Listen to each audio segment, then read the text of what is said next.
இது விடு கவிதை நேரம். இந்த கவிதைக்கான பாடுபொருளை கண்டுபிடித்து உங்கள் பதில்களை கருத்துக்களாக பகிரவும். நீ நான் மட்டும் இன்றி மூத்த குடிக்கும் முன் தோன்றி எப்போதும் மூப்பின்றி இளந்தளிராய் அவள்.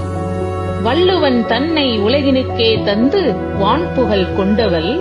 பாரதி தன்னை பாரதத்துக்கு தந்து பார்ப்புகழ் கண்டவள். கற்பு இருபாலருக்கும் பொது கம்பன் காவியம். அறம் எல்லோருக்கும் பொது ஔவை வாக்கியம். ஆன்மீக நெறிகள் போதித்து மனிதம் விதைத்தால், அறிவியல் முன்னேற்றம் பெற்று மேதைகள் வளர்த்தால், இரண்டுக்கும் பாலமாய் நின்று இன்னமும் புதுமையாய் அவள். ஐம்பெரும் காப்பிய ஆபரணம் அணிந்து நம் நாவில் நடனமாடும் அணங்கு. ஐம்புலன்கள் முழுதும் உவகை தந்து நம் வாழ்வில் கலந்தவளை வணங்கு.